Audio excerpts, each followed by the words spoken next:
La idea de que el intelectual representa una reserva moral de la sociedad es una idea que yo quisiera desterrar de la mente de todos ustedes. Algunos lo son, desde luego, y muy admirables, pero el intelectual no es la reserva moral de la sociedad, no lo ha sido nunca a lo largo de la historia. Bueno, pues mi primera charla fue sobre el tema de la relación entre los intelectuales y el totalitarismo y en general los regímenes autoritarios de distinta índole.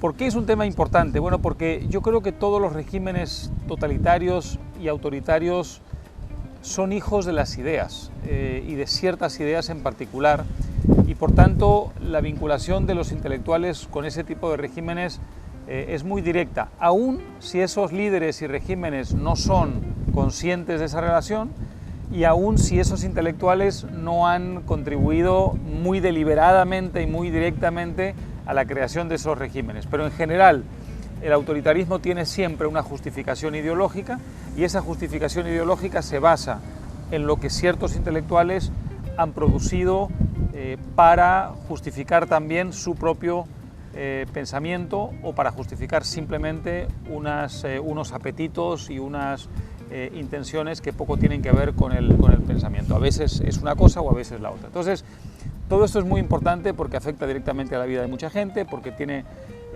que ver con el destino de nuestros países, he hablado sobre todo de nuestros países, y porque además, en la medida en que quienes combatimos ese tipo de regímenes entendamos la importancia de dar una batalla también en el campo intelectual, probablemente nos acercaremos más a la posibilidad de derrotarlos, ¿no? Así que, en fin, esta es un poco la razón de enfocar mi primera charla allí.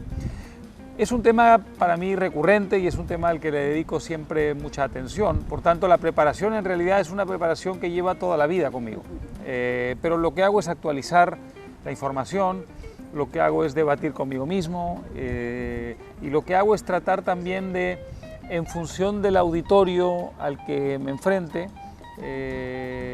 variar el énfasis según lo que crea que más conviene. Por ejemplo, aquí claramente, aunque hay por supuesto otro tipo de personas, sobre todo lo que hay son estudiantes, ¿no? y gente joven, digamos, que lo que quiere es lo que quieren los jóvenes cuando participan en un evento de esta naturaleza, que es ser provocados, ser obligados a debatir, ser de alguna manera forzados, digamos, a pensar y repensar todas estas cuestiones casi desde cero, ¿no?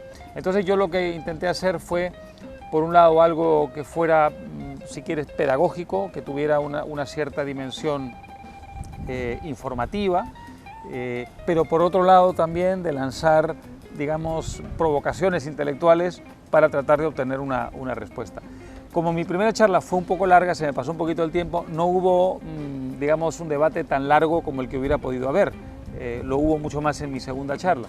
Sin embargo, el que hubo me bastó para darme cuenta que había una receptividad y que había funcionado en parte esto de la provocación. Buenos días, buenas tardes.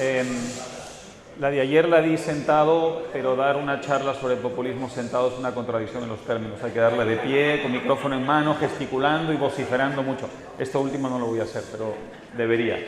Pues aquí en el caso de la segunda había una conexión con la primera en la medida en que también me ocupé mucho de las ideas, es decir, en este caso los orígenes intelectuales del populismo, aunque también puse énfasis en los orígenes históricos, es decir, ambas cosas son muy importantes.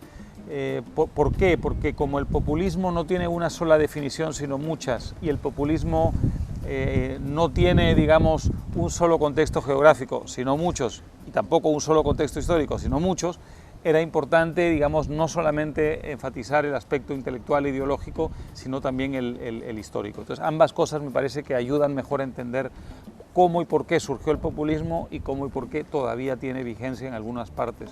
En este caso puse un cierto énfasis, aunque no fue el único, puse un cierto énfasis en América Latina, porque creo que hoy la variante latinoamericana del populismo es la que tiene mayor vigencia, la que despierta mayor curiosidad, porque suena raro que un continente emergente en pleno siglo XXI esté todavía experimentando cosas que ya fracasaron a lo largo de gran parte del siglo XX, y también porque el fenómeno populista empieza a resurgir. Bueno, empieza no, porque lleva ya unos años, pero de todas formas recientemente ha resurgido en Europa, incluyendo a España, y por tanto hay, creo aquí, un enorme interés por entender o recordar, porque aquí ya hubo populismo antes, qué es lo que produce estos fenómenos y cuáles son los riesgos que entraña. Entonces, creo que era una buena ocasión para tratar de, a un público que está preocupado por el resurgimiento del populismo europeo y en este caso español, explicarle más o menos en detalle cómo funciona y qué consecuencias trae el populismo del otro lado del Atlántico, ¿no?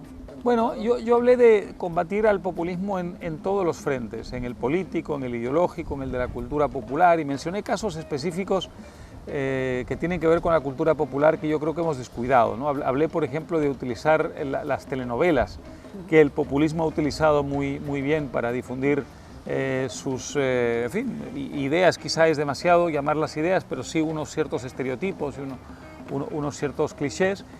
Y yo creo que nosotros hemos perdido la ocasión de utilizar ese vehículo que es tan popular en muchos de nuestros países para tratar de difundir ideas de signo contrario. También hablé de la música y hablé de la canción de protesta, que es un género, en fin, no es solamente latinoamericano, obviamente es un género que se ha practicado en muchas partes, pero que allí ha tenido unas connotaciones políticas muy concretas y una incidencia, creo yo, en el debate y en la discusión y en el clima, digamos, político bastante importante. Y por tanto también creo que es un campo donde deberíamos haber nosotros, los liberales, ¿no?, actuado con mucha más, en fin, eficacia, ¿no? También hablé un poco de la conexión entre el fútbol y el populismo, y creo que también en eso hemos cedido demasiado terreno. Pero en fin, solo doy estos ejemplos para mostrar que hay que decir, ¿qué se puede hacer? Se pueden hacer muchas cosas en todos los campos, y creo que lo que hay que tratar de recordar es que los que están enfrente, los populistas, autoritarios, totalitarios, en fin, las distintas variantes, digamos, de los adversarios de la libertad, no descansan nunca, están permanentemente concentrados en su objetivo y además no descuidan nunca ningún campo para dar su batalla. Es decir, nada para ellos es un campo menor o un área poco importante, no desdeñan ningún teatro de batalla. Nosotros sí, nosotros hemos en muchos casos minimizado la importancia de ciertas tribunas y de ciertos campos de batalla, y yo creo que hemos pagado un precio importante por ello.